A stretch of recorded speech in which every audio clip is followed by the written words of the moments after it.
let me know now if you've got sound or if you can hear sound. We've got two sources here going, and they should all be, you should be able to get sound on all of them.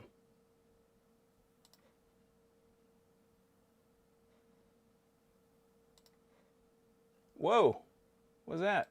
It's for later. I can't believe you can't read my lips. All right, we're gonna give it another couple seconds or however long. Just let me know if you can hear me now. I think I've adjusted my my issue. A little bit of growing pains. Just changed around some stuff on this PC, so let me know.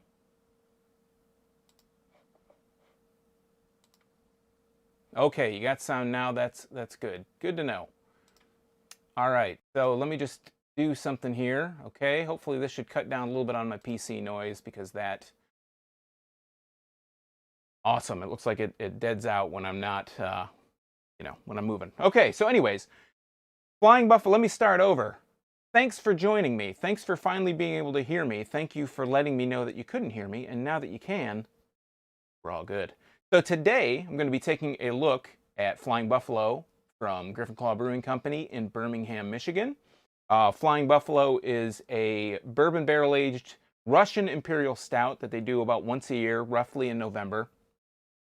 It's come out several years now. I don't even know when the last time they didn't put it out. But anyways, this year there are technically eight different Flying Buffalo varieties. And I was able to pick up 6. So the reason I say technically 8 is because let me run through the lineup here. So they have Gingerbread Man, they have Modern Times Coffee, they have a barrel-aged 9-month version. It's called barrel-aged 9 months. They have a chocolate marshmallow almond, they have a cherry cordial, they have a salted caramel pecan, they have a raspberry and chocolate, which I don't have, and they have a 2019 mole, which I don't have. So I don't know how they can classify 2019 as being a 2020 release, but they do, and I don't have it. So let me ask again if you can sound off in the chat. What you drinking?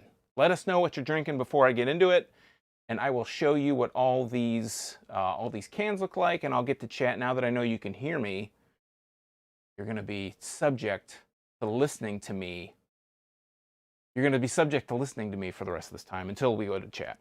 And I'm not going to be drinking all these. I took a little bit of a break. I didn't drink like the whole time except for maybe a mixed drink here or there. And my tolerance is just, it's bad. So I'm not going to drink all these, but we'll get to it. So let's do a little close-up here. And first off, we're going to just go through the labels. I'm just going to show them to you. This is the chocolate marshmallow almond.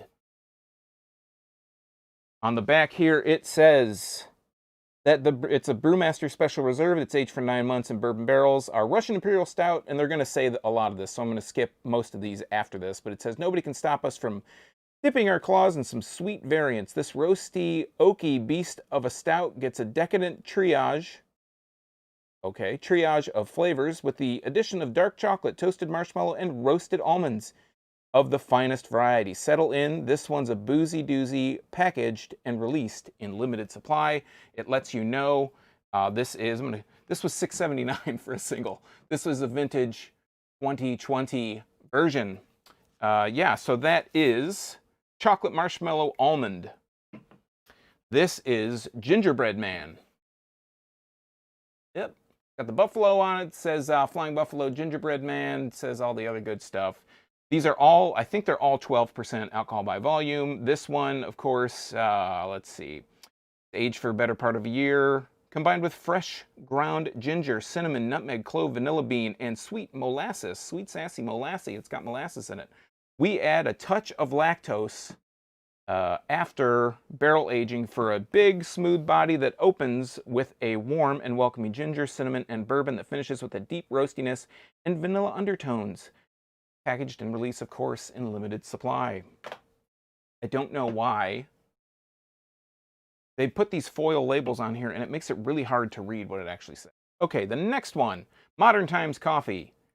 Randy mentioned, I believe it was Randy in the chat, saying that they didn't collab with Great Lakes Coffee. I think that's because they moved on to Modern Times Coffee. I'm turning it the wrong way.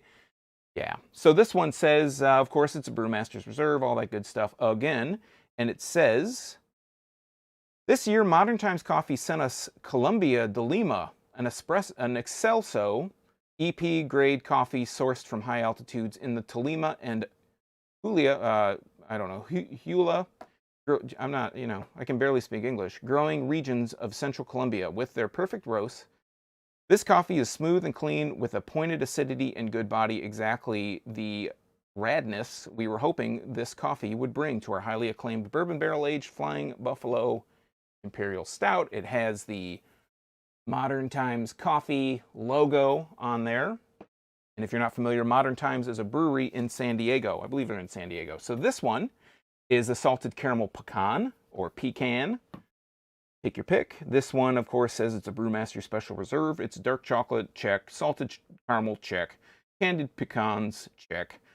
Is this too much to put in one beer? Absolutely not. After 9 months of aging, etc., etc., this Imperial Stout is then loaded with Himalayan salted caramel, candied pecans, and the finest of dark chocolates. This culinary combination of specialty ingredients held together, creating a libation both savory and sweet. Flying Buffalo salted caramel pecan. And again, I left the price tag on. Vintage 2020. Running out of room over here. All right. Number 4. This is the barrel aged 9 months. Again, 12% alcohol by volume. Really hard to line that up. This one says it's a Russian Imperial Stout. It was transferred to freshly emptied bourbon barrels immediately upon fermentation, where it rests for about 9 months in our climate-controlled barrel bunker. This beer remains under strict supervision of our brewmaster. Yeah, it's temperature-controlled, painstaking process, etc., etc. Again, I paid $6.79 for this. It is gold and black, very reminiscent of Pittsburgh Steelers colors. If you've ever been to the Birmingham location, they have this big barrel, their barrel bunker, I believe. You can see right outside in the parking lot. And this one, last but not least for what I have, is Cherry Cordial. And this one, again, was aged for 9 months. Can you believe it? It's a Russian Imperial Stout. It's adeptly brewed with Michigan tart and sweet cherries, along with fresh orange peel. The robust roasted barley complements a sweet tartness with a rich smoothness that can only be achieved over months of aging. The final result, reminiscent of a cherry cordial, is everything we've ever sought in a fruited barrel-aged stout, packaged and released in limited supply. Flying Buffalo Cherry Cordial, vintage 2020. So we're going to jump out of the close-up back to reality. And this is our lineup for today. So I am going to jump into chat real quick, see what you guys are drinking. I see KBS Maple Mackinac Fudge, very nice, and this guy gets stoned from Witch's Hat. Very nice. Very good beers, both of them. KBS was excellent. So again, going back to what I said earlier about, not drinking. I'm not going to drink all 6 of these because that would be ridiculous. These are 12%, and I would like to live to see tomorrow. What I'm going to do is I'm going to break out these baby Belgian tasting glasses. Cute. And you know what? I've only got 5 of them. So what that means is the 6th beer is going to be, I'm going to use this Jimmy John's Field glass that I got from the Beer Fest a couple years ago that they had at Jimmy John's Field, and I'm going to put it with the beer that I think I'm going to enjoy the most out of these, just by name, right? And it's very difficult for me to pick between these two. I have to see where they are, but I think the 2 that I'm going to like the most are going to be the Salted Caramel Pecan and the Chocolate Marshmallow Almond, and I'm going to put it with the Chocolate Marshmallow Almond because just preliminarily, like looking at it and hearing the combinations, the flavor combinations, it just sounds like it's going to be the one that I prefer the most. So we're going to, it's, conspiracy at work here. I'm going to put this Jimmy John's glass with the one that I think's the best, and what do you know, it's probably going to be the one that I enjoy the most. So anyways, let's get into it. So I'm going to put these kind of in, I'm going to go back to the close-up view. Hopefully I can get the pour and not spill it all over myself in the process.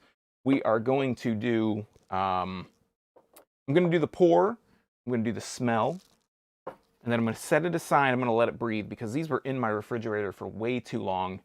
And yeah, I think that it's going to be detrimental. It's not going to be detrimental, but it's not going to live up to the full flavor. And look, I can use a green thing, whatever, and it's not see-through right now. What do you think of the black background? You think I should adopt it going forward? Seems like it's kind of easy to set up, but I don't know how the overhead would work with it. So we're going to go to the close-up. We're going to do, this is the one that, again, this is the one I think is going to come out on top. It's going to be the chocolate marshmallow almond. It's 12%. This is 2020 vintage. Let's go ahead and crack it open. Oh, it's nice. I'm going to give it a sniff. You can't see my face, but I don't really think. I'm getting maybe the almond. That's about it, though. Not getting really anything other than that, which is odd. So let's go ahead and pour this. Okay, get my fingers out of the way. It looks pretty thin, to be 100% honest with you. It looks thin coming out of the can. And even just kind of looking at it like this, just looks kind of thin. The head was kind of thin. The head itself, the color is really nothing really to write home about. And yeah, it's like dead really quick. Give it a better nose out of the glass here. Yeah, getting a lot of almond aroma. That's really about it. So again, not going to drink it until they're all poured. Hopefully that I can kind of keep these straight. Next up is going to be the Modern Times coffee. Let's put a nose on it.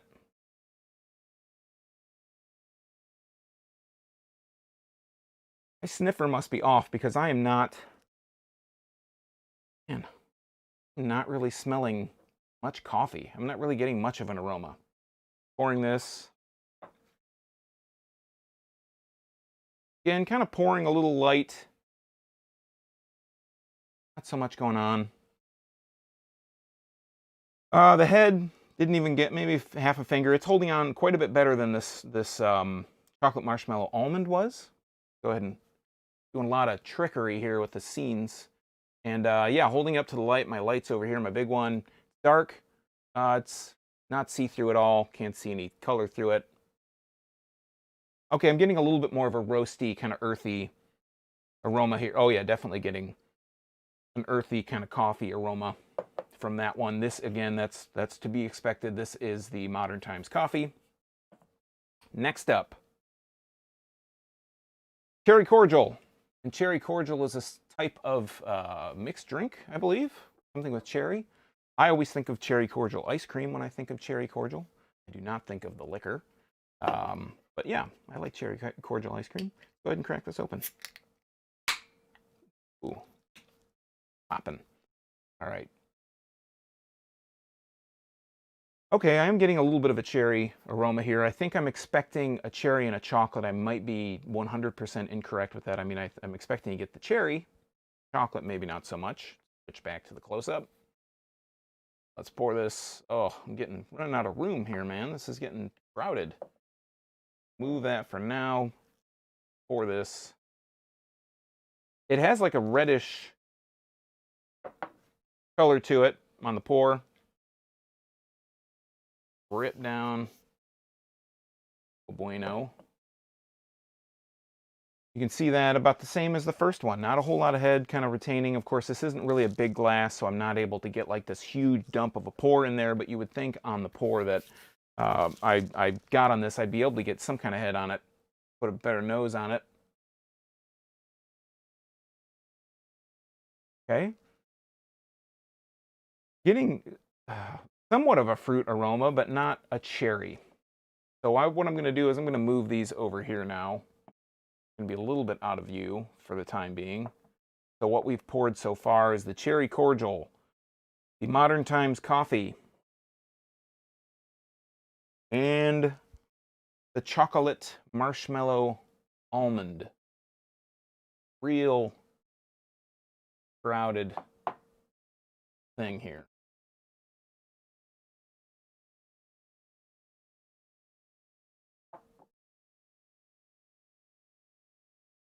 Good enough. Next up, we've got the barrel-aged 9 months. And this is canned. These are all canned roughly. I looked at the bottom of these before. They're all canned roughly around like the first, second, third, fourth. The first week, maybe not calendar week, but the first like real week of November. And let's crack it.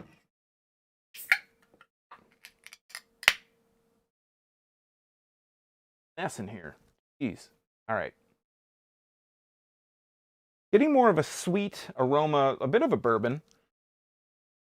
Has kind of that Russian Imperial stout smell. It is sweet. It's on the sweeter end. Let's get close up for the pour. Again, kind of thin on the pour. Getting, that's about the best head so far, at least on the pour.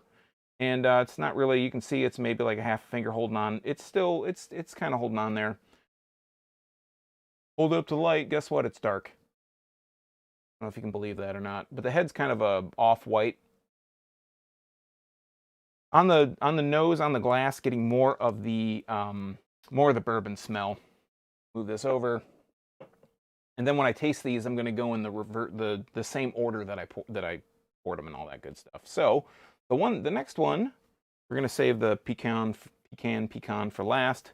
This one is the Gingerbread Man. And yeah, again, packaged. This is the 5th of November. Crack it. Ah, nice. No splashback.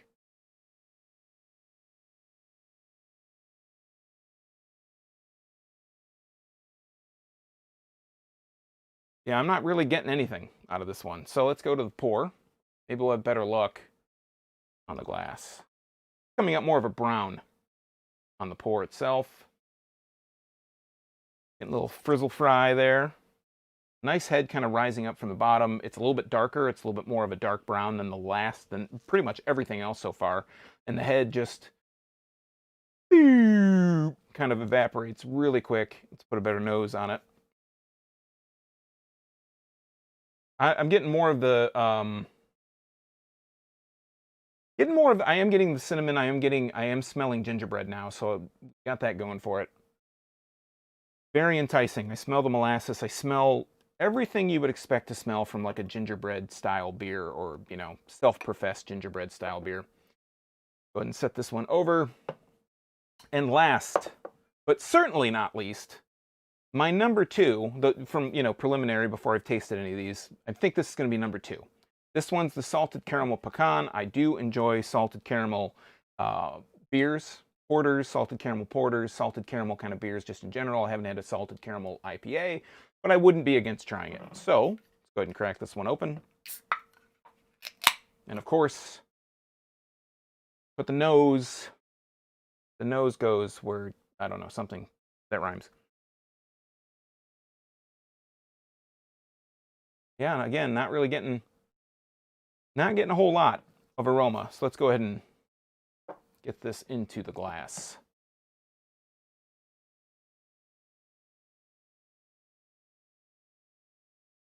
Another kind of light brown head. I think the gingerbread has been like the most brown. This is like the same kind of head that we saw from the gingerbread, but it is a little bit lighter than that. And the head's actually sticking around a little bit. I think we've had like 3 of the 6. If you're just joining, there are actually 8 releases this year. 1 is from last year, and 1 is the raspberry and chocolate. I didn't find that one on the shelf. Head's still here, at least a little bit. It's clinging very lightly. So I'm going to jump in the chat here. What I'm going to ask you, if you have just joined and you didn't answer it before, let us know what you're drinking, and we can talk about that. So just before I go to chat, though, the thing that I did a 2018 video of the 2018 Flying Buffaloes. I believe there were 8 that year too. I think there's been 8 the last couple of years. We did like this bracket. The 2018 Mole, which, if you're not familiar with Mole, it's like a spicy chocolate in the very simplest of terms, was the one that we thought was the best. And then Oblivious is a wheat wine, not a barley wine, a wheat wine, and that was the second one that we really liked. So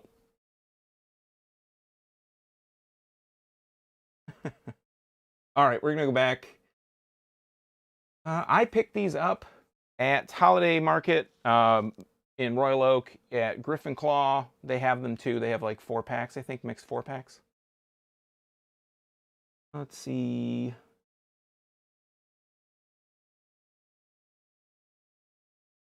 Randy says I have COVID. I do not have COVID. Might be getting it. Vicky's Beer Review says cheers. I believe he may have unsubbed because I didn't respond immediately. It is really live. Caramel, jump cuts, and yeah, I'm doing this all on the fly, man. This is like, hey, what's up? You know, like, hey, how you doing? We're gonna go. What you drinking? So this is the close up, all that fun stuff. One thing I wanted to mention before I jump into this, and I know this is kind of maybe a little bit of I don't know, self promotion, but that's Pete Johnston, a viewer, recommended on one of the last videos making a shirt that says Can Sniffer. So we're gonna have a shirt. Not up yet, but it's going to say Can Sniffer. It's going to look like that right there. And yeah, wanted to mention that. Throw that out. So yeah, doing this all on the fly, kind of just flying by the seat of my pants. Wanted to update this production. So anyways, this is Chocolate Marshmallow Almond. This is the first one that I'm going to try. This is the one that I think is going to be, this is the one I think is going to be the best of all of the 6 that I'm going to pick. That's why I put it in my Jimmy John's glass. For no other reason than I didn't have 6 of these little baby taster glasses. So let's put a nose on it now that it has been sitting for a few minutes. And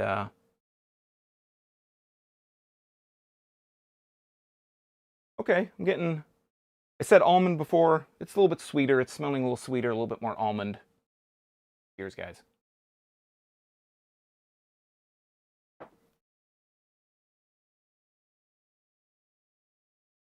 You know, I like to swish it around a little bit, like to get all those flavors. The mouthfeel is actually really good. The pour on all these look like they're really thin. At least I think they're really thin. And what I should have done is I could incorporate like a instant replay, and maybe I should have done that. But anyways, it's really thin, like the pour, but the flavor, the mouthfeel itself is actually kind of a little bit thicker. I'm kind of surprised by that. I'm getting a little bit of the almond. I'm getting a little bit of maybe a vanilla, like a marshmallow. Chocolate maybe on the aftertaste, but the aftertaste is so overpowered, in my opinion, by this really stinging bourbon flavor, which, you know, it's not a bad thing, but the chocolate's there, but the bourbon is just so strong, it kills all those other flavors, and it would have been nice to have those, you know, been able to have those flavors kind of breathe and flourish a little bit in your mouth.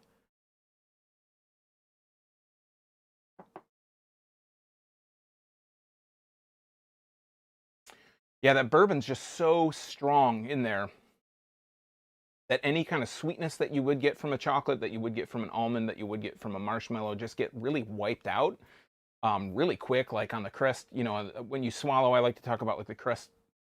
It's like the back of your tongue right before the liquid goes down. That bourbon is just like, it's in there, it's stinging. And the chocolate, all the flavors kind of wrap back around after the swallow, but it's just really overpowered by that bourbon. I don't know. We'll see what it's like, perhaps, at the end. That's chocolate marshmallow almond. Next is going to be the Modern Times coffee. This is the one that initially I didn't have any aroma, like I couldn't really smell anything. Started getting a little bit of an earthy coffee. I think I got an earthy coffee. Yeah, it smells big time earthy, very coffee kind of thrown on top of the earth a little bit. Cheers.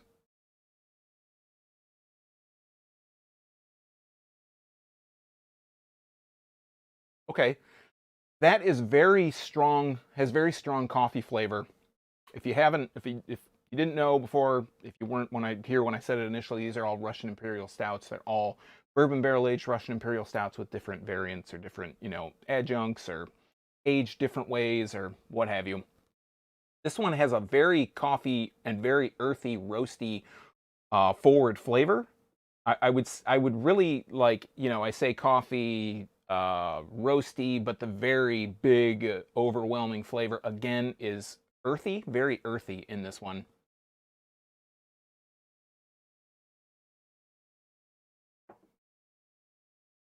You do get the coffee, but again, it's such a strong coffee flavor that it is, the bourbon on this doesn't overpower though, so that's kind of, in my opinion, that's a bit of a plus, because on that last one, it was just like, oh my God. You're not getting so much of that, so that's good, in my opinion. What am I going to do with the rest of the beer left in the cans? Yeah, I don't know. I'll be paying for this tomorrow. These are all 12%. So next we're on to cherry cordial. Maybe I'll keep them outside, or I don't know.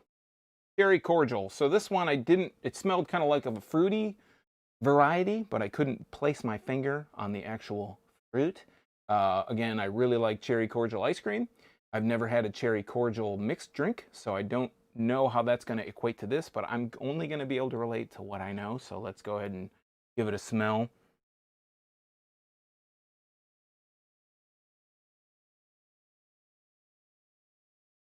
Yeah, not getting any cherry, that's for sure. This is supposed to be tart and sweet cherries. Tart and sweet cherries along with fresh orange peel. Okay, so it's down the hatch. Cheers.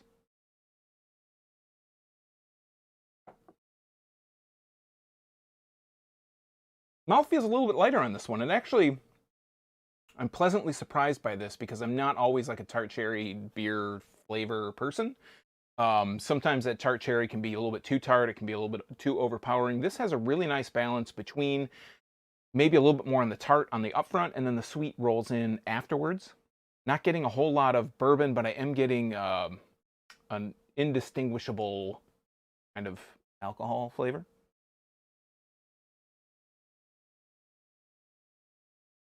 But yeah, so far, I'm going to have to give it cherry cordial. This is, of the three that I've tried so far, cherry cordial right now is the favorite, I guess. This one is I think I poured it in the opposite direction. That's right. Okay. So that I would do it in the order that I poured. So I think Gingerbread Man was 5th. And, well, we'll figure it out. This is the barrel aged 9 months, not 9-month barrel aged. Barrel aged 9 months. This is like, I want to say this is like the vanilla Flying Buffalo. Correct me if I'm wrong, but let's see. They're all comedians. I don't know what aroma I was getting before, but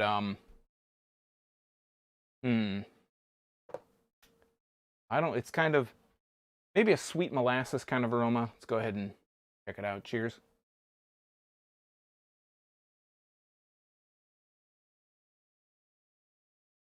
This is actually pretty mellow too. It has a bit of this is like the closest to just a run-of-the-mill, like not run-of-the-mill, but like the straight up barrel-aged Russian stout. You get the sweetness from the Russian stout kind of sweetness in there, but you get a little bit of the barrel, you get a little bit of the bourbon, you get a little bit of an oakiness to it. So this is like, I think that you would have to consider this like the baseline of all these beers. I think that this was probably the base, and then, different stuff was added into it afterwards. This, I'm going to be honest, I think this is probably my second,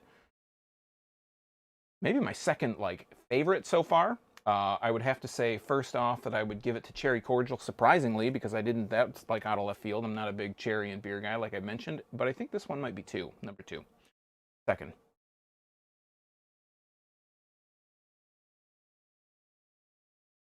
Yeah, it's just inoffensive,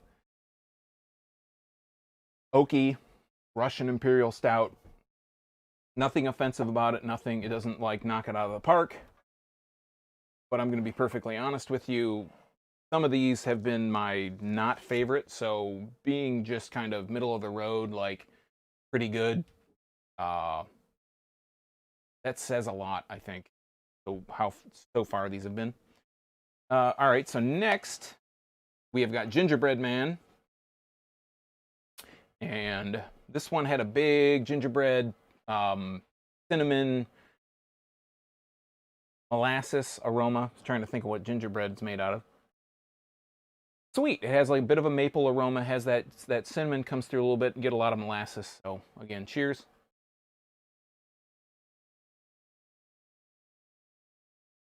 Wow. All feels pretty decent. It's a little bit on the lighter side. I feel like all of them after the, I have to keep looking at the can because I forgot what it's called. The chocolate marshmallow almond. Everything after that has been like on the same thinness scale, and that one was kind of thick. This one's a little bit on the lighter side, a little bit on the thin side. Get a big punch in the mouth up front of cinnamon. Got a lot of molasses, maybe some allspice in there. The cinnamon kind of wraps back around, gives you a bit of a reach around there, and it comes back and tastes, you know, you get a little bit of that sweet molasses again. This might supplant, this might be number 2, and I think that would move down the barrel-aged 9 months. The clumsily named barrel-aged 9 months knocks it down to like 3rd place. But it is very strong. It has a very strong cinnamon, very strong spicy note. And then this is the salted caramel, pecan. This was the one that I thought would be like second. Like I thought that I would like it the second most behind the chocolate marshmallow almond. But when I think I poured it, I don't think I got much of an aroma out of that one too, which has been not very, been kind of par for the course for these beers so far. Again, not really getting much of anything. Like, I mean, there's like a faint sweetness there, but other than that, excuse me, there has not been much of any kind of aroma. So we'll see if I still think it's the second place, excuse me, beer after this try. So cheers.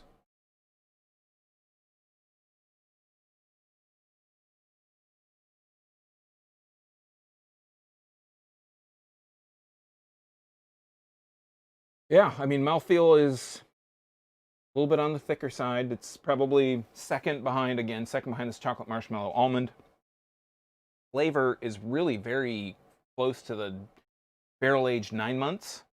I don't think there's really much of a difference, so I'm going to try these one after another. Got to remember the order, or at least which glass is which. So this is going to be the pecan, salted caramel pecan, and this one's going to be the 9 months. Let's do the salted caramel pecan.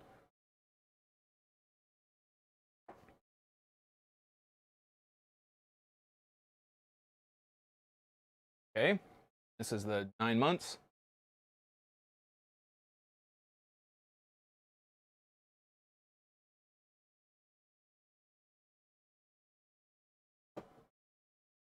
Yeah, I mean, these are like very similar.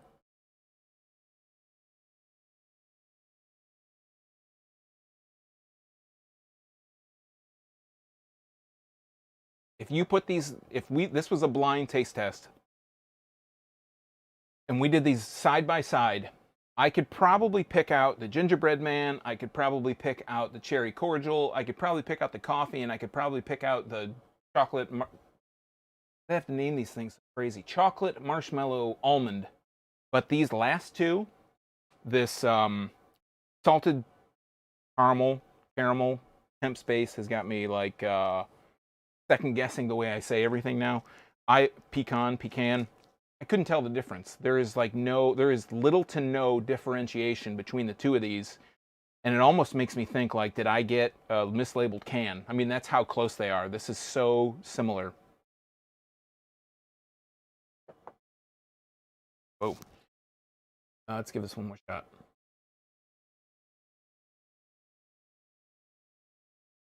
Grasping at straws, there's like maybe a hair bit more sweetness on the salted caramel pecan, but yeah, it's so similar. They're so close. I almost, like I said, I wonder if I got a mislabeled can or something.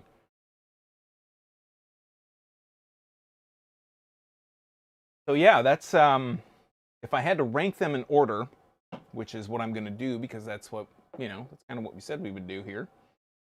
Or, I mean, I thought that was kind of understood that I would be ranking them. Okay, so if I had to rank these, I think the order that these would go in is Cherry Cordial, surprisingly, would be my number one, the one that I would go out if I was, you know, if I was like really just hankering to get a Flying Buffalo Bourbon Barrel Aged Russian Imperial Stout, it would be the Cherry Cordial. Number two would be Gingerbread Man. It is very ginger forward though, or ginger and cinnamon, molasses. It's very, very strong flavors. So if that's like not your deal, man, then I would say don't pick this one up. If you could like make a mixed 4-pack and you were like, I want to pick 2 of these, 2 and 2 of each of these, then I would go with, me personally, I would go with Cherry Cordial. I would go with Gingerbread Man. Number 3 is, I think I would go with, I still think, I'm just not even going to consider this Salted Caramel Pecan because it is so similar. I'm going to say a tie for third then, I guess, is the Barrel Aged 9 Months and the Salted Caramel Pecan. Number 4, I guess that'd be 5th, right? Because if you have a tie for 3, then the next one would be 5th, would be the coffee, the Modern Times coffee. It's just really earthy. There's coffee in there, but it's just so earthy. It like, to be perfectly honest, it tastes earthy. I don't want to be rude. You know, you can make your own assumption of what I was going to say there.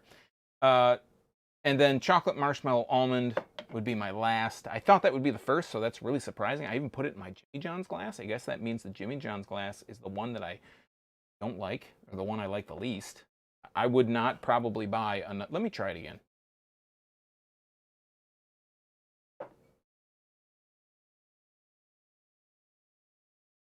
I'm not going to change the ranking. I'm going to get the temperature, though.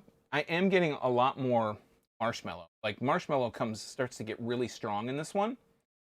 We're going to do the close-up. I'm going to hold this. This is, you know, this is what the close-up was made for. When this gets to temp, I'm going to pause it. 55 to 60, roughly, for a stout. Or 50 to 60, maybe, if you want to push the boundaries a little bit more. 57.4. So, at 57.4 degrees, I mean, you know, it's probably not scientific at all, but at 57.4 degrees, let me turn this off, that's when you start to get the marshmallow. The almond, yeah.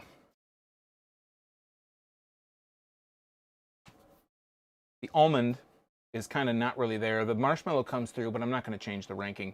So again, for anybody that didn't catch it the first time, I'm going to say Cherry Cordial's number 1. I'm going to say Gingerbread Man is number 2. I said tied for third is the Barrel Aged 9 Months and the Salted Caramel Pecan. And then number 5 would be Modern Times Coffee. Number 6, I'm going to say, is Chocolate Marshmallow Almond. The marshmallow comes through. That's nice. I like that. I finally started to taste that. But again, that bourbon is, and that just kind of stingy alcohol kind of burn is so upfront, so forward, so overpowering, especially on the colder end. The colder this beer is, the stronger that flavor is. That it just kind of, it bullies all the other flavor out of the beer. And it's like, I bought this beer because you said it's going to be chocolate. You said it's going to be marshmallows, almond. You didn't say it was going to be like, you know, alcohol, liquor, in your mouth stuff.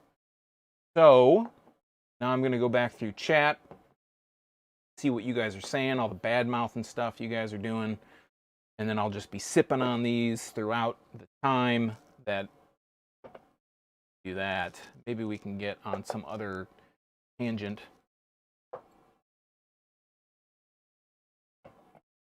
Yeah, so let's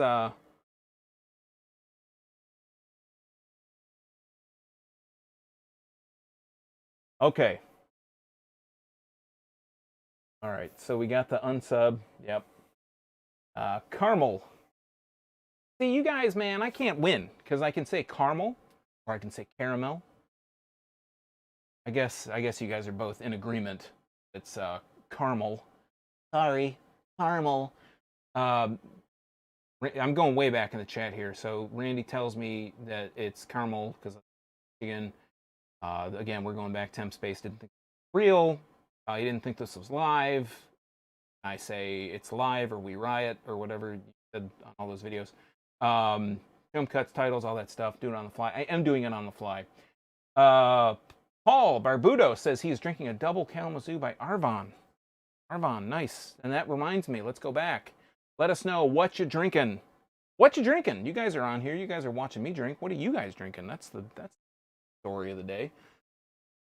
Okay. Randy says +1 for Arvon. Rob, send it with your beer glass. What do you want sent with your beer glass? You know, it's funny. You're not going to laugh, but I'm going to laugh. I was really contemplating sending the glass today. But get around to it. Too warm outside to get to it. Really cold before. Now it's too. Temp Space asks what I'm going to do with the rest of the beer left in the cans, and everybody's they're speculating that of course I'm going to drink this. And again, my tolerance is like next to 0. I'm going to give it to the homeless. So I think that maybe we can do a cuvee of some of these.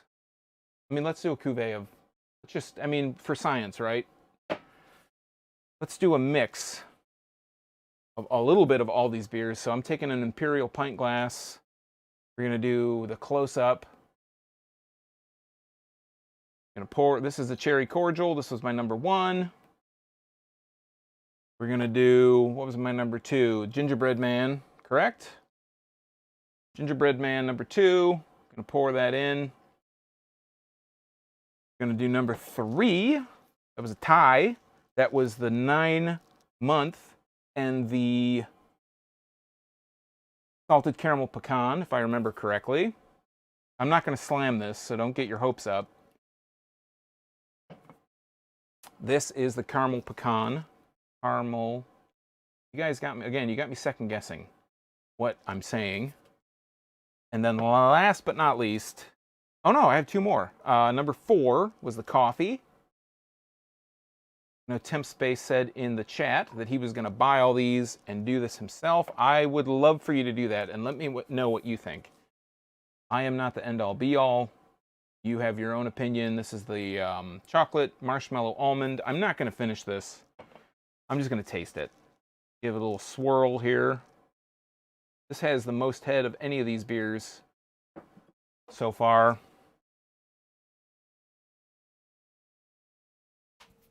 I would just love to hear what you guys have to say. If you have tried these, if you plan on doing some kind of, little taste off of your own, I'd love to hear what you have to say.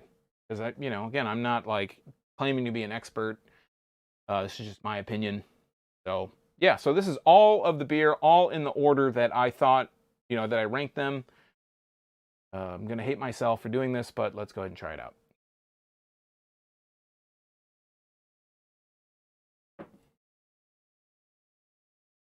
Oh, wow. That's an amalgamation of flavor. The thing that really is coming through on this is I think the barrel age stuff, not the barrel age, but the oakiness. I'm getting a lot of that. I'm getting a lot of the bourbon. I'm getting like this really amorphous, just kind of combined sweetness. And I think it's probably chalked up more to molasses than anything else.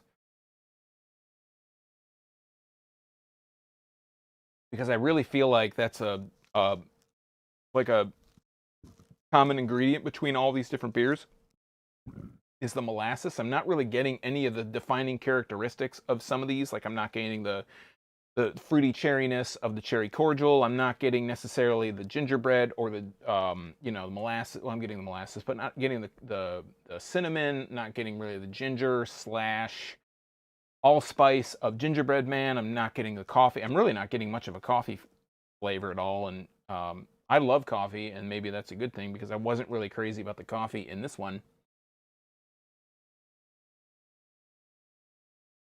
But yeah, it really honestly tastes after that first taste, you kind of get used to it. You know, your tongue gets used to it, your taste buds get used to it, your palate gets used to it. You're just used to it in general. It really just tastes a lot like the 9-month barrel age slash the salted caramel pecan caramel. Let's see. Going back to chat here. You should temp space again. You should go to the brewery open, regardless of all this stuff. All these breweries being on my soapbox for a minute, and I'm not, going to do much other than saying support these local places because, a lot of these places it's rough. The places that really don't get distribution are the places that really, I think, are under the crunch the most. Let's see, Cuvée. I think this is what I'd consider this a Rob. That was actually a rectal thermometer. Yeah, because again, that's the way I roll. Glass number 7. Okay, well I just did that. So you said glass temp space said glass number 7. Pour a bit in each, and let's see the result. There you go.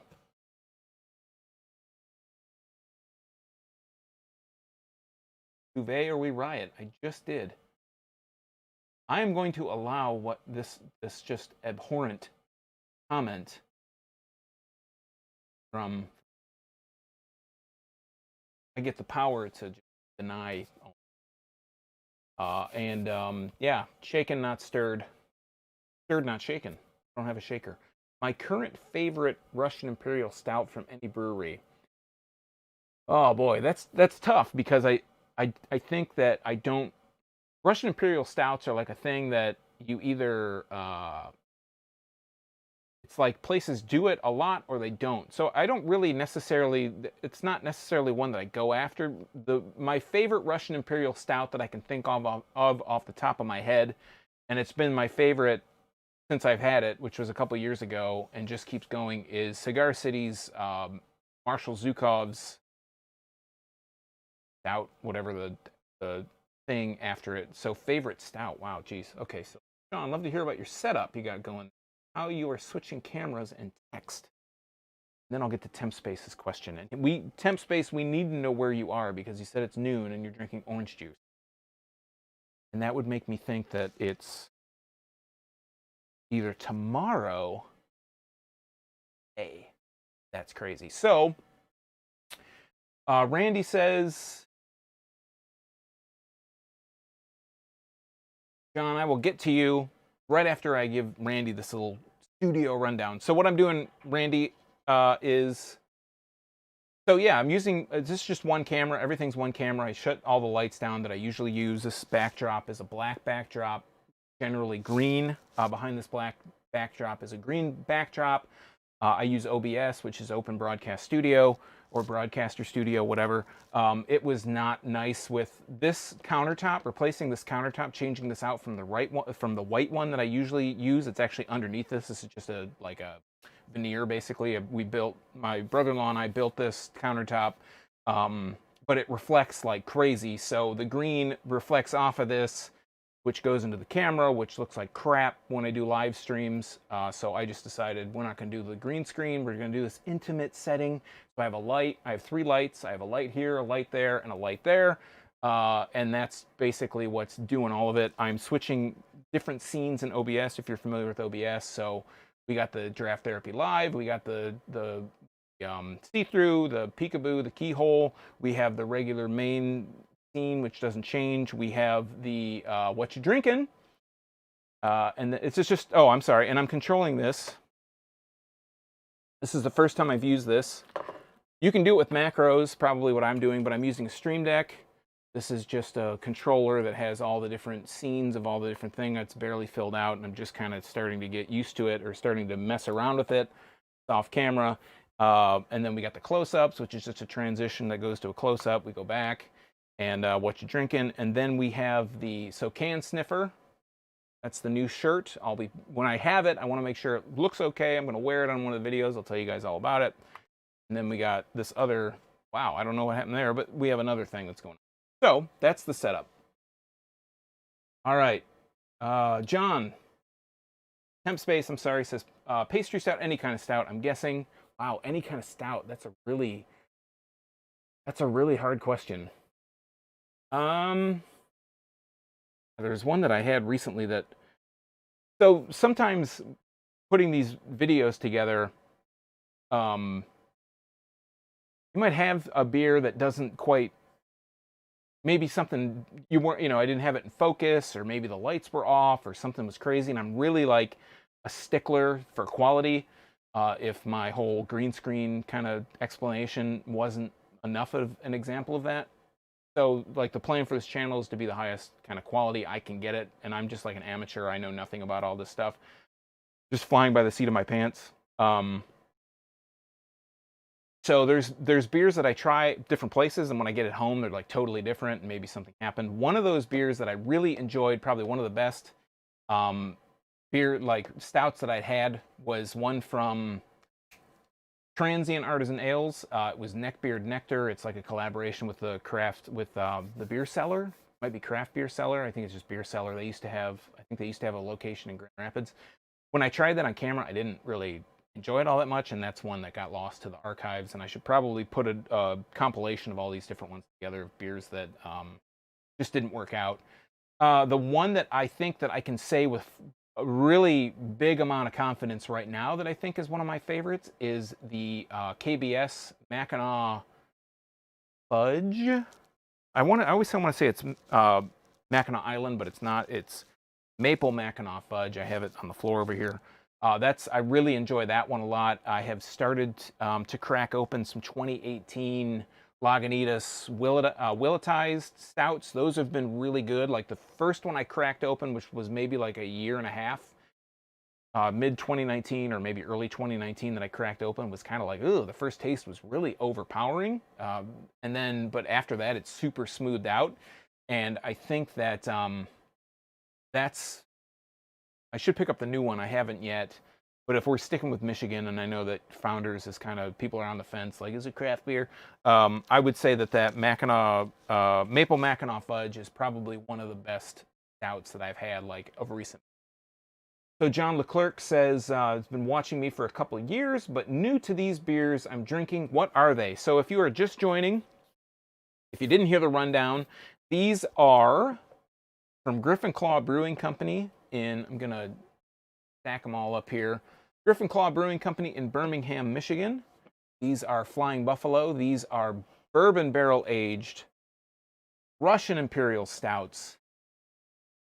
They do these every year, or they've been doing these just about every year for the past, I don't know, countless amounts of years.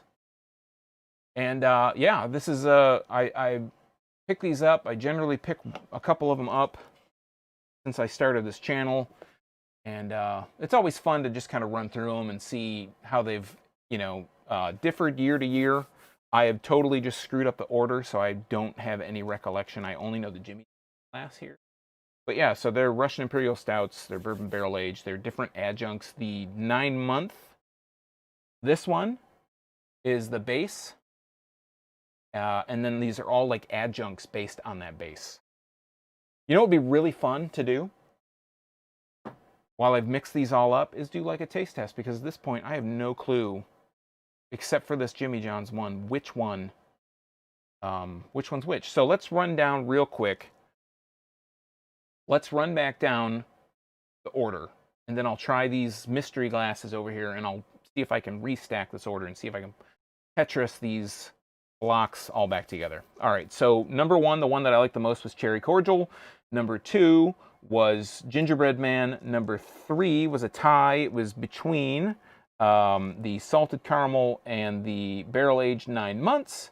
And then number 5 was the coffee. And then number 6 was the one in the Jimmy John's glass. I will never forget. Chocolate, Marshmallow, Almond. So I'm just going to put these in order. Hopefully you guys can see this for the most part. I'm going to try and keep it so you can see in the middle. Let's stagger these back here. All right. Like I said, I think the one I'm going to have the most problem with is the Salted Caramel and the The 9-month. Okay, so I'm going to taste this just to give you another kind of glimpse, an eyeball. Another thought on the chocolate marshmallow almond. Getting a lot of marshmallow now. A little bit of almond, not much chocolate on the nose.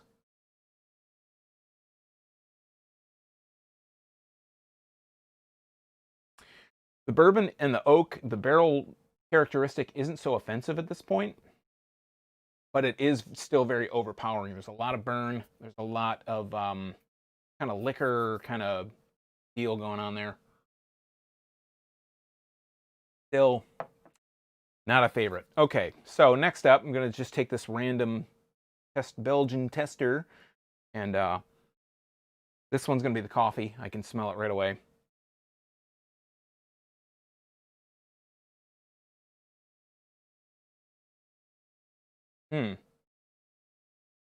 No, changing my opinion. This isn't the coffee. This is the gingerbread. Yeah, because it's really spicy. Getting a lot of that spicy characteristic. Okay, this one, who knows? They all poured really thin, but they all have a very similar mouthfeel, except for, I believe, the the chocolate marshmallow almond.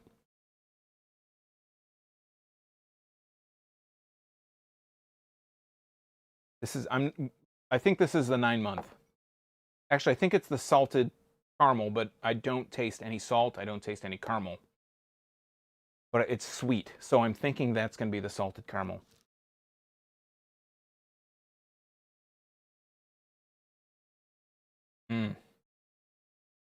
Okay, I'm going to hold judgment for those. I think I can place the other two.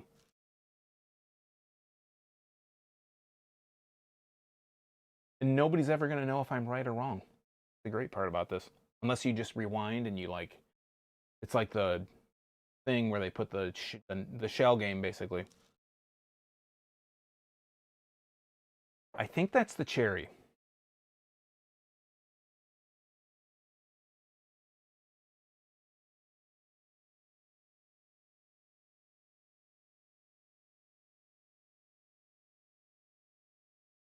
I can't say with any certainty, but I think that this is the coffee. Modern Times coffee. I think this is the cherry. They all start to really melt and meld together. They're not all that much different. And these last two, I really put them behind a pan. And that's how it goes. So back to chat here. Temp Space says Tokyo.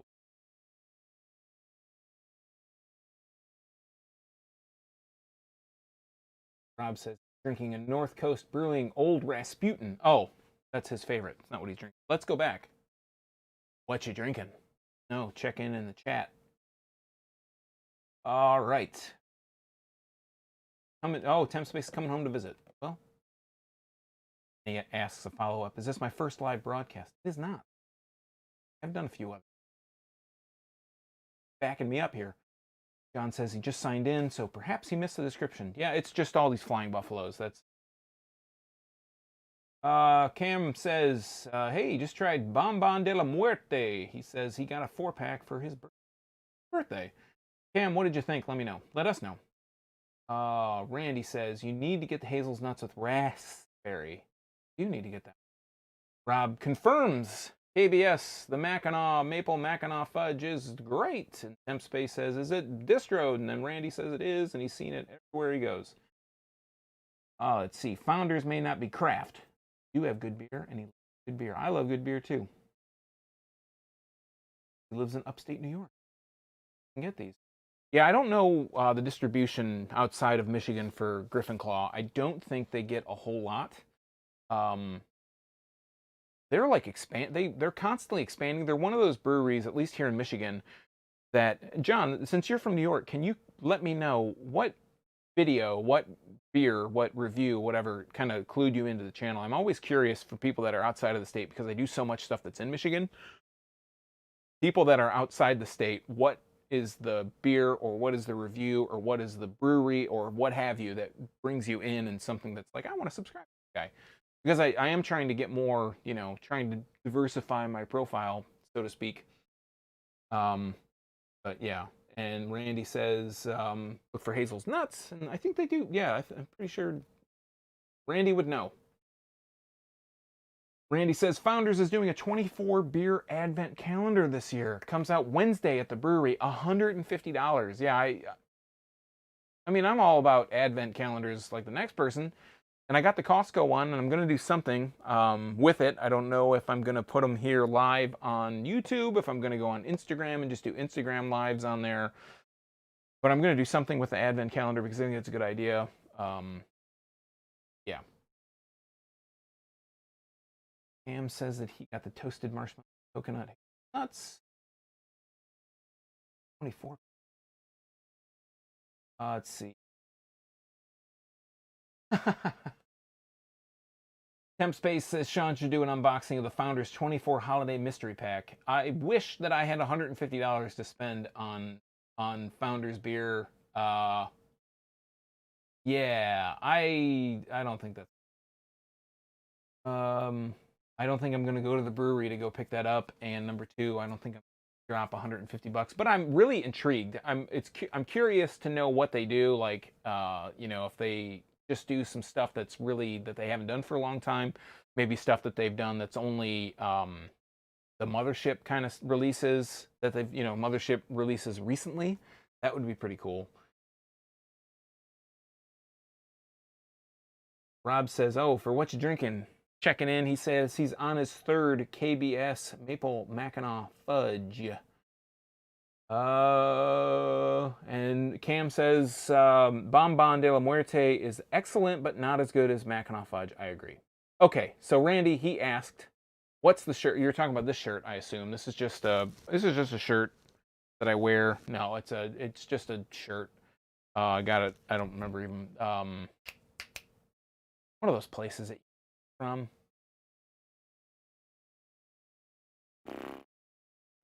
I'm totally blanking on the name. Hit me up with an email afterwards, and it's a guy. He's done a couple different ones. This is the Hermit. He did one that's the Magician, and it's like a like a more of an occult kind of thing. I just thought it would look good against a black background rather than purple.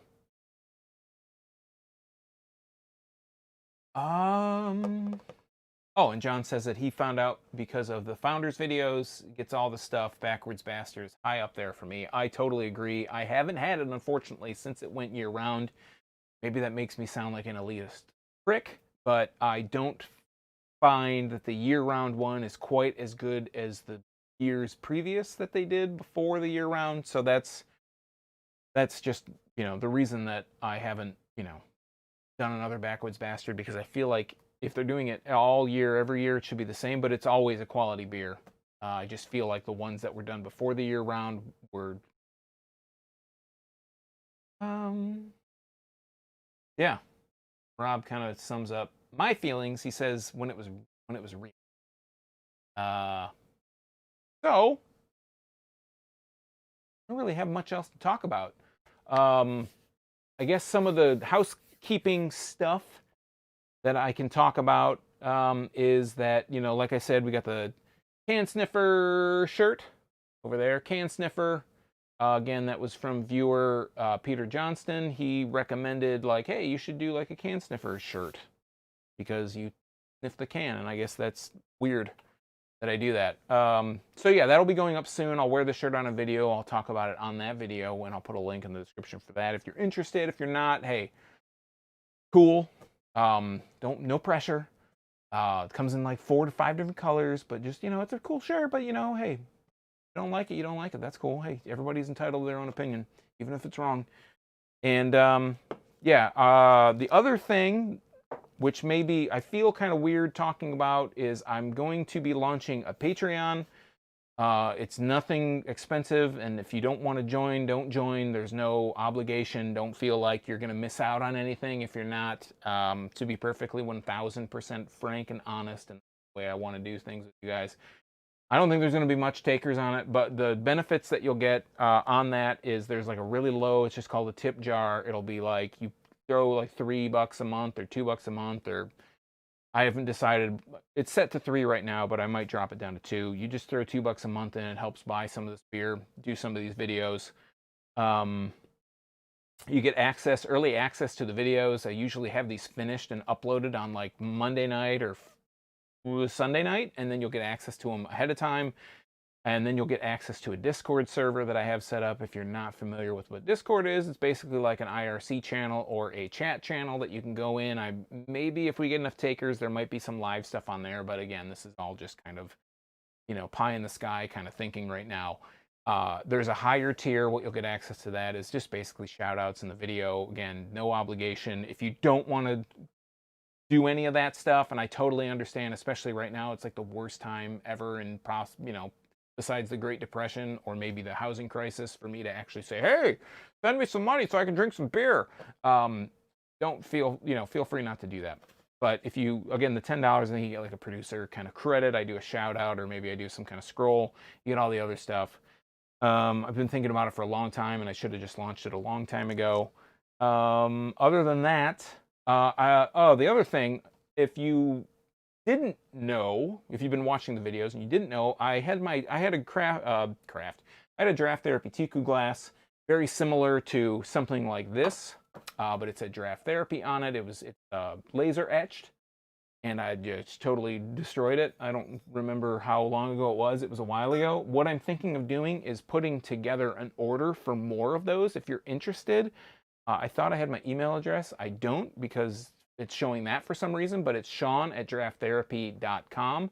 If you're interested, if you have, if you would like to do, if you'd like to get a draft therapy Tiku glass, the more that I order in bulk, the more, the cheaper it is per unit, of course. So if you're interested in that and you want to kind of partake in getting a draft therapy Tiku glass, again, don't feel obligated to do it, but if you're interested, let me know at Sean@drafttherapy.com. I'm going to use my mouse for the first time. I'm just go down here. That's the email address right down there. If you're interested in kind of getting in on that, it'll be, I'll let you know the price if you're interested. It'll be at cost and whatever the shipping is. And Rob, don't say anything about this, but I will ship it to you, I promise. And I 1,000% actually promise this time instead of lying to you constantly. But yeah, so that's kind of the housekeeping stuff that I have going on. I'm going to go back to chat, see what's going on. All right, so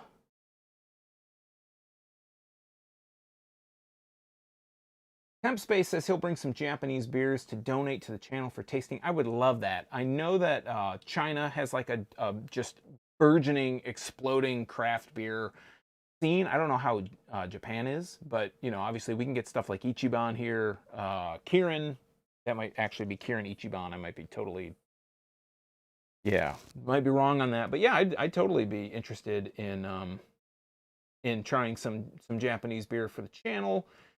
Cam says, do you still have death metal draft therapy shirts? Yeah, absolutely. What I will do is on the next video, or email me again at that email address, I will put I'll send you a link, or I'll put it on the description for the death metal. I think what we have, or what is available there, are the hoodies. I'm gonna totally destroy underneath the bar here. But yeah, so we have hoodies that look like this. They say might be a little dusty. Be able to see that because the hood's in the way, but these are the draft therapy metal hoodies, shirts, whatever. I think there's the red logo. Might be one other one. All right. Rob says he's interested, and it's about time. You're right. It is about time. I was going to do this like years ago, and I just never did it. Andy says, hey man, people are working, dude. Yeah, I'm working too, but I know that there are just a lot of people, especially right now that we've gone in our second kind of limited kind of lockdown, that people aren't working. So I just feel like a jerk being like, hey man, send me some money. I feel like a televangelist or something here. Cool, but yeah, so everybody's says that they're interested, which is awesome. And Randy, yes, I still do owe him a glass. Okay, thanks very much for bringing it up. It's a little bit sore spot. It's like an open wound. So, what was I gonna do? So let me just explain really quick. I know you guys, I don't know how many people actually. I got 7 people. That's cool. So just to kind of give you guys a heads up on everything, not to give you too much information. You got your own lives to worry about, so don't worry about me. But you know, I took a little bit of a hiatus, a couple months break there, and I just kind of wanted to explain that here about why that was. Nothing like really serious, honestly. It wasn't like burnout or anything like that. I just think Randy mentioned it earlier in the chat. He's like, "Hey, did you lose a couple pounds?" That was like a big part of it. So when I started this channel, I've talked about this a few times in videos. Before I started this channel, I was like close to 300 pounds. I lost like 100 pounds, and starting this channel was like, hey, I'm got control on this thing. I want to start. I want to start talking about craft beer. I want to start doing YouTube, but I want to start talking about craft beer again. Starting a Patreon is probably at the worst time possible. Is probably close to the second dumbest idea, which was starting this YouTube channel when there was like zillions of people already doing beer reviews. But I digress. So yeah, just kind of started creeping up there. I was close to like, I had gained like 40 pounds from what I had originally, my low point, and just like, feeling bad, like feeling crappy about myself, and feel all the pandemic stuff and all the COVID stuff and working from home and dealing with all that stuff. And obviously, you know, the same stuff that just everyday normal people deal with. It was just hard to do that, to do all the social media stuff, not hard like, you know what I'm saying? It wasn't hard like, being a single parent, or it wasn't hard like, being laid off or let go from my job, or, and that didn't happen, but, not like really human, hardship. It was just like, it's just weighing on me. It's like, just all that psychic kind of pressure. So I took a break, lost some weight, I'm about 20 pounds so far from my high point. So if you go back and watch videos from like the last couple of videos before I took the break, I look a little bit doughier, a little bit thicker. Yeah, just took a break, decided like, well, am I going to do the beer thing? Can I manage this? Kind of changed a bunch of my habits. Drinking is like a gateway for me to just lose control. So I've kind of got reins on that. I'm doing a lot of exercise, got, some stuff in place, changed my diet. I started doing movie reviews, which I'm not going to talk about right now, but it was very interesting and not totally fruitful. And, basically a lot of people, I really appreciate all the outpouring of people, saying like, hey, what's up? Are you okay? Hopefully everything's all right with you and your family. Hopefully you're doing good. Just all the well wishes from everybody was really a big boost. And it was like, okay, I was getting really down on doing these because, let's face it, beer reviews aren't like, it's not PewDiePie numbers. It's not Jake Paul. Not so that I'm aspiring to be Jake Paul by any means, but it's just not those kind of numbers, right? It's like a niche, very small niche. And realizing like this, I still really enjoy this. I still really do enjoy doing these live streams, really enjoy doing these drinking, this stuff and talking about it with you guys and the community stuff that we do and we talk about, even if it's not, 100%, like we're not talking every day. That's still cool. I like to come on and talk to you guys, and I like for you guys to comment. I like when, we have these conversations, because that's really what this is all about. It's all about doing the conversation, doing the community thing. So yeah, I decided like, hey, I'm back under control. Everything is hunky-dory in this space. I'm still kind of like, I got some, obviously have my own demons in the background that I'm working on, but I don't want this to be like a mea culpa, and I don't want this to be like, hey, I'm addicted to drugs. I don't feel like I have a problem with this. Really the only time I drink is really for these reviews at this point, because I'm not going out. I'm not going to breweries. I'm not trying stuff. So that whole time I was off, I really just had, like I alluded to earlier, just had like maybe a mixed drink here and there, like a vodka and soda, or, just small kind of deals like that. So the other thing that I also kind of wanted to touch on, the reason I kind of was feeling, and this is kind of like a tertiary reason. It's something that's always weighing in the back of my mind. And again, not to get too deep, not too much TMI here. Locally, if you're, from the Detroit area, or from, Metro Detroit, or you're familiar with like Detroit radio, or maybe, other stuff, Jamie Samuelson was he was on the radio, and I think he did articles. He recently passed away at like really close to my age, and he died of colon cancer. And Chadwick Boseman passing away also had a little bit of a weight to me, because I have what's known as Lynch syndrome, and it is a genetic disorder that makes you predisposed to certain kinds of cancer.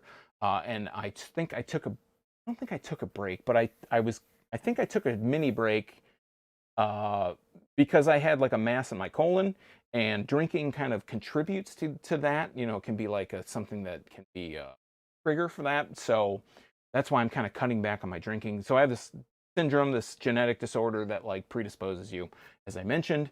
And yeah, so it's just something that's always kind of, not always, but kind of been in the back of my mind. And just something that I kind of wanted to reassess and make sure what I was doing was responsible. I have kids, I have two kind of younger kids, and they obviously all that stuff comes first. But again, I'm back, and I feel like this is something that I can do, something that I can, hopefully I didn't get too heavy on you guys just now, but I feel like basically it's something that we can manage, something we can maintain, something that we can do. And I want to, again, the thing with Travis that I did when I came back, and I want to start doing more interviews and start doing more content from home that we can do, because we can't, I can't go to a brewery right now, because nobody can go to a brewery right now. And yeah, I just feel like there's so much more stuff that we can do, so much more stuff we can talk about, and yeah, so much more beer that we can try. So with all that being said, all that heavy shit out of the way, I am going to go back to the chat, and let's see. Temp Space says, how much are the glasses? Possible price range. Okay, so if we are talking about the Tiku Draft Therapy glasses, I believe the first round with so the first time you do it, they have to do like a fee to process the image or whatever. I'm thinking that it's going to be probably, I don't know how much shipping is going to be, because I haven't shipped Rob his glass yet, but I think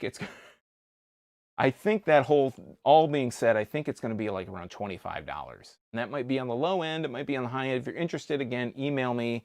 I'll switch to that thing so you can see the email address. Email me, Sean@drafttherapy.com. Oh, look at that. I'm like, my fingers are in it. If you're interested, Sean@drafttherapy.com for the Tiku glasses. We'll figure it out. I'll get everybody together. I'll just email you guys, maybe BCC you, so you're not like, oh, hey, why does everybody get in my thing? All right. So, Cam says, I'm at one of the best times to start a Patreon. Oh, hell yeah. Cam says, I appreciate your support. I know that you're behind me a whole lot. Randy says he was able to drop 30. Holy shit, I thought 20 was like pretty good, and he's at 30? Always trying to one-up me, man. Rob says he wants to see the movie reviews. Randy says, hell yeah, movies and beer. And Rob says the same thing. Coonan. Temp Space says, Coonan. I would like to get more Coonan. The only thing that I see on shelves, I don't go to the breweries very often unless I live near, like, basically between Ann Arbor and Detroit, so I'm like smack dab in the middle. I just don't get out to these places very often. The only thing I see on shelves reliably from Coonan are Grippa and is it Devil called White Devil? I think that's what it's called. That's like the only thing that I see reliably from Coonan. So if I can get more stuff from Coonan, I would love to do more Coonan content. Just don't see much. Let's see. Randy says, we do. Yeah, he mentions about the Zoom call. Randy, I reached out to you. I sent you an email. I said, hey, let me know. If we do the thing if we can get together on Discord, I would love to do, I can't guarantee that I could do weekly Discord, like live things on Discord, but I would love to get together and do like a conference call or something, especially since everybody seems like they're, or maybe this is passe. Everybody's doing the Zoom thing and we're all, everybody's getting together and sharing all that stuff. I would love to do that. And that's something that I would like to do. The only reservation I have about doing it here is on the YouTube thing is just people being like loose cannons. And me being a loose cannon. That worries me. And I know I shouldn't be worried about it, but virtual happy hour, absolutely. I would love to do a virtual happy hour, and you did blow it. You blew it, man. I mean, that's it. You blew it. So Randy here mentioned Sidebar, and Cam follows up, RIP, rest in power, 89X. Yeah, I mean, I heard about that. For those of you not in Michigan that don't know about 89X, 89X is, or was at this point, like the alternative modern rock station here in Metro Detroit, Windsor. And it's like, that's like a main piece of my identity in high school, like, and hearing all the Sam Adams commercials that they constantly used to play back in the day. When I went off to college, obviously, I went to Western, well, not obviously, but I went to Western and Kalamazoo. There just wasn't like the same kind of deal. You'd hear all the bands at 89X that you wouldn't hear in Kalamazoo, and I guess maybe I'm giving my obituary or my, what is that called when you give a speech at a funeral? I'm doing one of those. Yeah, it was just like a big deal, like, coming home from college and being able to turn that station back on and hear all those songs. The first time I'd heard It Smells Like Teen Spirit by Nirvana, the first time I'd heard Pearl Jam, the first time I'd heard, Soundgarden or Alice in Chains, all that grunge stuff, Mudhoney, all those bands that like really kind of influenced me as a, teenager or young adult. All that stuff going on, and I have to admit, within the last couple, I'm not like a big Dave and Chuck the Freak fan. I've never really been a fan, but I was already not listening to 89X when they had come on, so I don't have that big fondness for them. But the one thing, well, not the one thing, and you gotta pour some out for the River too, because they're doing some great music. But the things that we're totally not talking about beer anymore, but 89X, when I came back from college, maybe it was came back or maybe right before, the thing that was awesome was because they were in Windsor, or part of them was based in Windsor. Remember, I don't know if you guys remember, but there was a time when they would play all the songs uncensored. So you would come home and, listen, they'd play like Rage Against the Machine, they'd play, oh my God, is it Bulls on Parade, where it's like, they have all the refrain, they would play the whole song and you would get to hear all of it, like totally uncut. And that was like, all right, that's awesome. The one thing that I'm going to say about 89X is, where am I going to hear my Gandharvas now? I don't know if they were still playing that, but the last time I listened to them, because I listened to like, podcasts or I listen to music in my car on my phone, the last time they were still playing that Gandharvas track, and I was like, oh man, seriously? They're still like, today's modern rock, and they'd still play the Gandharvas. Eulogy. There you go. My eulogy to 89X.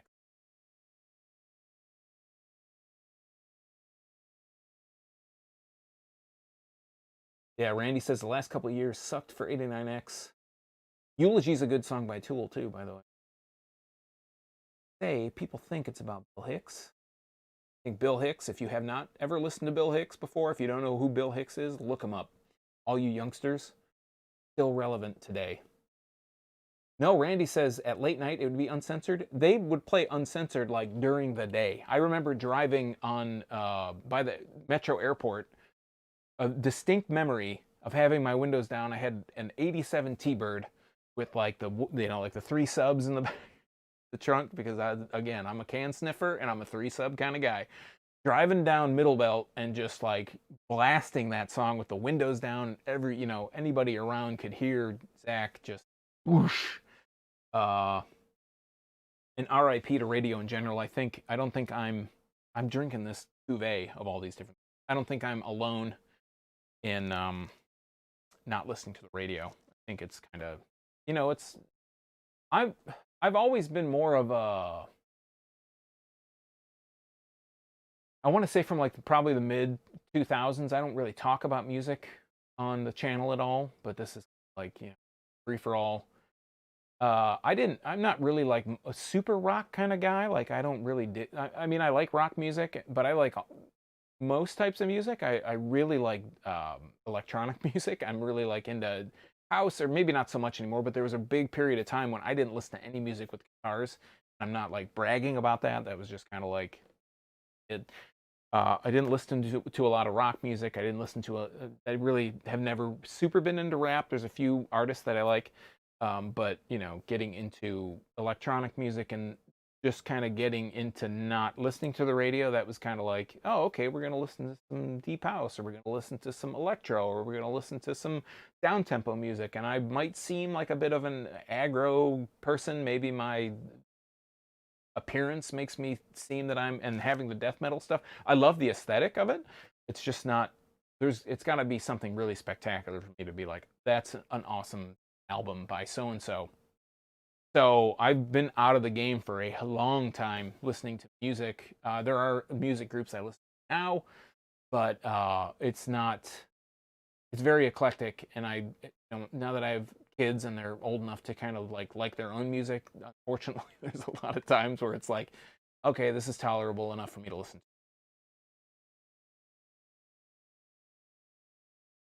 Oh, geez, Rob, beer and vinyl reviews.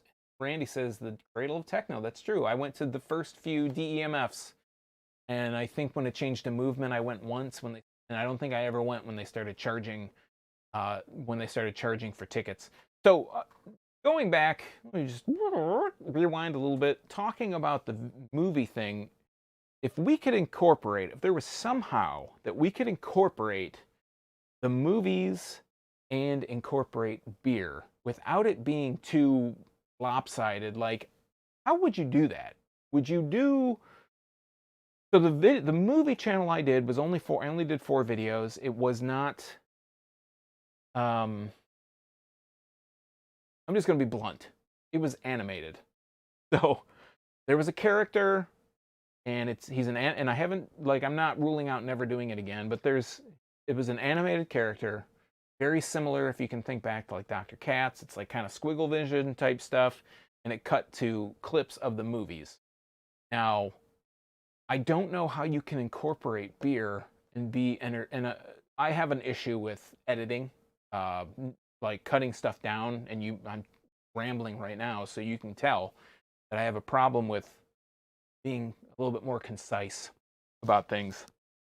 I don't know how you could incorporate the beer thing and incorporate the movie thing and have it be not necessarily popular, but have it be watchable. Like I could do the cliche thing of sitting around and drinking beer and talking about something, or getting drunk and watching a movie and talking about it afterwards. But I feel like that's kind of been done. With music, Rob says vinyl and beer.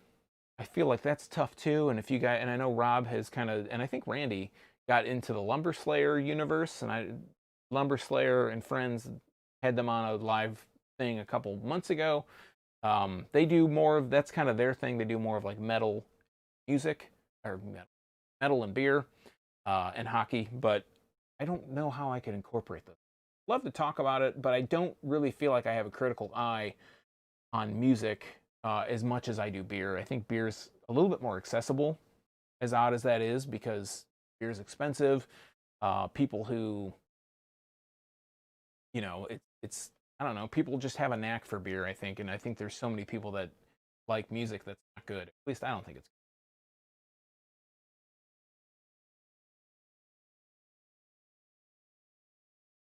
All right, so Randy, you said like who? And I'm not sure if you're saying like who as in what bands, or like who as in something else. Clarify. So the channel, if you search it up on YouTube, I think you can find it. It's called Movie Zone, and I did the thing about that. It's a process. Um, you just have to look for it. It's called Movie Zone. the movies that I did 4 movies. I did a Chuck Norris movie called, geez, what is it called? Dead something. I don't even remember. It was about a Chuck Norris is a sheriff in a town, and there's a guy that is a killer, and he can't be killed. Geez, I want to say it's Deadly Prey, but that's not it. And Deadly Prey is an awesome. On side note, the other ones were The Fly. I think the last one I did was The Fly. These were supposed to be more of movies that are like people don't really talk about, but they're really good movies, and they're mostly 80s movies. Slither was one, which was a horror. Oh, and the other one was a movie called The Devil at Your Heels, which is a documentary. You can watch it on YouTube. It's free. It's from the National Film Board of Canada. It's about this guy. His name is Ken Carter, and he is a stuntman. He is the Canadian. He's the Mad Canadian. He is the Canadian Evel Knievel. And if you've ever seen Toy Story, the most recent Toy Story, and I think he was in the previous Toy Story, there's that Daredevil toy that has the maple leaf on his back. That guy was modeled off of Ken Carter. So The Devil at Your Heels is, yeah, that's about a Ken Carter trying to do a 1-mile jump across a river from Canada to the United States. Insane movie. And the whole point of the channel was just to talk about these movies that, again, are like really awesome, that people don't watch anymore, or just maybe underrated.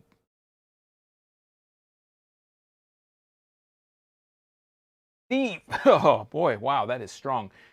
Steve from Yala TV. Andy, band. Spell it out for me. Tag here. Steve, Yala TV says, what's up? What are we talking about? Steve, we are talking about movies. We're talking about TV. Well, actually, we haven't talked about TV. We're talking about movies, music, radio, and all that stuff. And what we're also talking about is Griffin Claw's Buffalo, which is their Bourbon Barrel Aged Russian Imperial Stout. I am getting to the point where I don't know right now if I can talk intelligently about any of this. So it is, what time is it? It is 11:05. We've been going on for an hour and a half. I'm going to wrap it up here. Just again, some housekeeping stuff. Thinking about launching a Patreon. I'll talk about it on an upcoming video. Maybe I'll just do a video on its own. Very low cost if you want to just get in on it on the ground floor. Not like you're going to get any return on investment if you don't join in on the ground floor, but it's going to be a Discord chat. There's going to be early access to videos. If you go for the higher tier, which is a little bit more expensive, it'll be for getting shout outs like producer credits, and just helping to buy beer for the channel. I'm obviously not looking to quit my job or get rich off of this, but you know, that's what it is. The other thing is we got the Can Sniffer, I keep forgetting, the Can Sniffer t-shirt coming out soon. I will post a link on the video when I wear it, which should be in the next, probably not this week, coming up next week. And just to kind of give you guys a heads up on what the next videos are going to be, I have a feeling, a very strong feeling, that it's going to be another Griffin Claw beer. It is going to be Maple Screaming Pumpkin, Maple BIP, Barrel Aged Imperial Pumpkin. Jeez, what is it?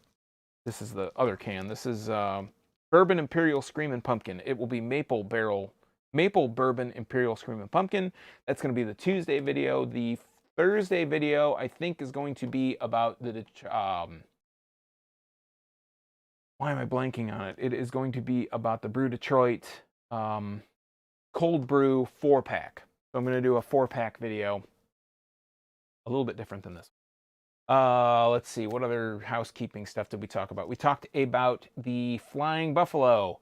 Ranking in order from the original order was, this is 8 beers technically. One is from 2019. It is the Mole. I don't have that one.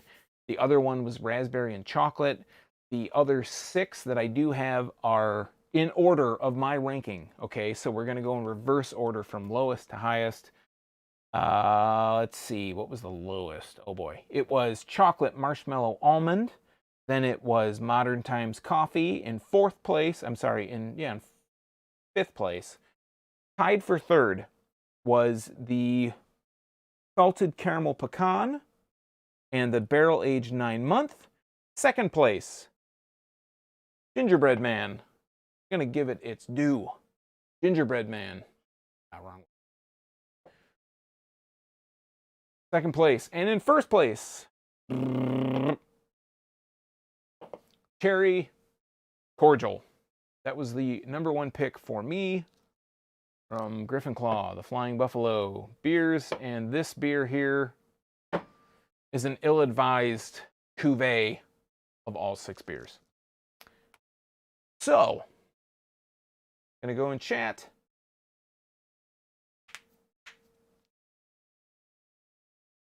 I'm going to just do some follow-ups here. Randy says that was the Thunderbird that disintegrated off the ramp.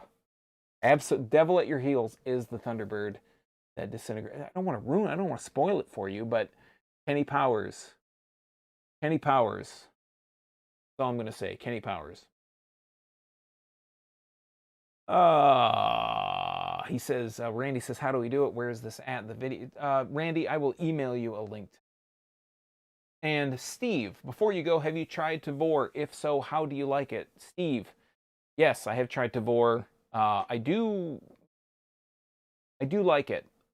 The issue that I have with it is, the specific issue that I've had is ordering beer that's really kind of time sensitive. So you're thinking like a New England style IPA or an IPA in general. I've had one, it was Juicy Bits from WeldWorks specifically. Like, this is the laser focused image in my mind is about WeldWorks Juicy Bits. My order got pushed back like multiple months. So by the time I got it, it was a couple months old, and everybody's like, you gotta drink it fresh, you gotta drink it fresh, you gotta drink it fresh. And I did a video about it, so if it's a beer brief video, so it's really short. If you go back and watch it, you'll see my kind of thoughts on Tavour. I haven't gotten an order from Tavour since then. I just deleted it off my phone. I was just tired of seeing the notifications and beer that, you know, it is what it is. I feel like it's a little bit overpriced, but I think that if you're not into trading, if you don't have those connections, if you don't have those trading connections in the States, which I do not, and not by, not for lack of, I guess it is lack of trying, but just kind of by choice. I think it's a good resource, but I think it's expensive, and I think that I didn't realize before I started kind of doing the Tavour thing that different locales or regions or areas or whatever you want to call, whatever you want to call it, they have different selections. So you might always see stuff like I saw stuff from Anchorage Brewing. I saw stuff from Drecker in North Dakota. Saw stuff from kind of like the same places over and over, but other places outside of your area are going to see different stuff than you do. And that was kind of like, oh, I didn't realize Austin Brothers is in Alpena, Michigan, which is up like near the pinky. No, it's up near the thumb, like at the top of the index finger in Michigan on the lower peninsula. Other states see Austin Brothers stuff like all the time. And you'll never see, I will never see it because I'm able to get it, or it's a little bit more easily accessible. Let's see. Final thoughts on Boss Tweed, Guava, and the lack of haze. Did I discuss this at all? When I did my interview with Travis, we talked about it. He said that Guava, I believe, this is again like a couple weeks ago, I believe he said that the Guava, there was something in the Guava that acted as a bit of a clarifying agent. I said, like, do you think you're going to see backlash, or do you think there are going to be people on Untapped or whatever, like, oh, it's not hazy, so it's not good? He said, absolutely, we think that we're going to get that. After having Guava Boss Tweed, my thoughts on that are, I feel like it's not really Boss Tweed. I feel like Guava Boss Tweed is to, let me see if I can put this analogy together in a nice way. Guava Boss Tweed is to M43, no, Guava Boss Tweed is to B43 that Boss Tweed is to M43, or Guava Boss Tweed is to Boss Tweed. There we go.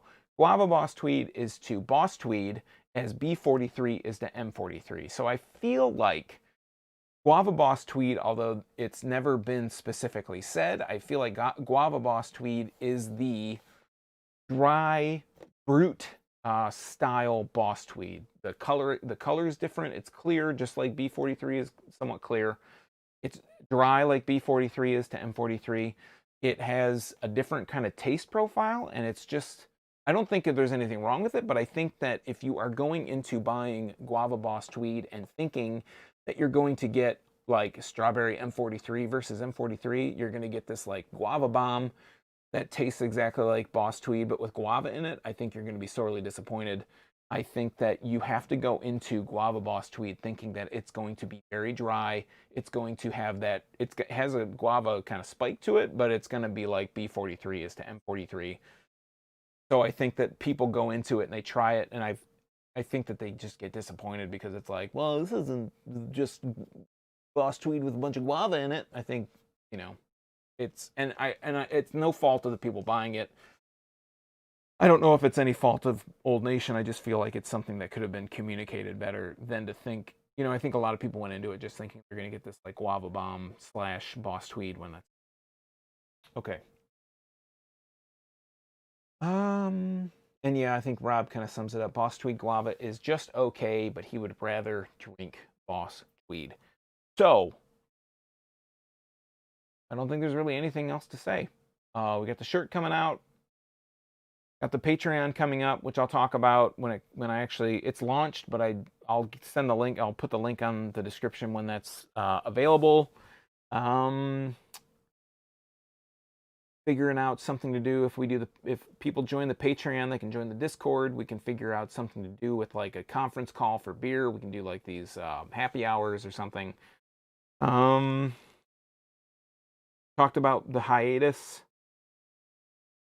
And yeah, so I think that that's pretty much all there is to talk about. So, yeah, this has been a big just jumble of thoughts, but it's been the subject primarily was supposed to be about Flying Buffalo from Griffin Claw Brewing Company in Birmingham, Michigan. If your name is Temp Space, you'll want to go and pick these up and try them and let me know what you think. My thoughts are that it was, I had my favorites, or I had ones that I liked more than others, but it didn't turn out at all the way I thought it would. And that's kind of the way it generally is with beer. Sometimes I feel, I've said this over and over, and maybe this should be a t-shirt. Hype is the beer killer. Sometimes you think something's going to be really just going to blow your socks off, and because you build so much of it up in your mind, sometimes you're disappointed, and sometimes when you just don't give a crap about it and you're like, I'll try that, and you never know, you might find what, awesome. And yeah, that's kind of why I do this, because I think it's awesome to kind of find these beers that you've never tried before and they just blow your mind and you're like, this is really good, I gotta pick this up again. Who is this brewery? So yeah, thanks everybody for the well wishes. Thanks everybody for the coming on the chat. Next time, hopefully we can do, I don't know, maybe we can do one of those conference calls next time, or we can do something that's a little bit different. We got the stream deck now. We can do all the crazy stuff. We can show our t-shirts, and we can show, what you're drinking and all that stuff, and close-ups, and, whoa, cool. So, whoa, not that one. But anyways, until next time, Sean from Draft Therapy, thanks for stopping by. Thanks for spending your time on a Friday night. I appreciate it. I know that there's other stuff going on in the world, and you chose to spend it with me, and I really greatly appreciate that. So until next time, drink craft beer, support your local breweries, and most importantly, don't forget to treat yourself to a little Draft Therapy. Last thing, actually. If you know anybody that works at a brewery, if you know anybody that works at a Michigan brewery, if you know anybody that would love to get their word out, get them in contact with me. My email address, I will put it one more time at the bottom. And I've asked, I think we've exhausted somewhat of our cash here, but I would love to get more interviews here on the channel and talk to more people and just kind of spread the love, spread the word about how great beer is, Michigan beer specifically, but if they're outside of Michigan, that's cool too. We can talk to them. Yeah. So, yeah. Thanks for watching, everybody. And peace.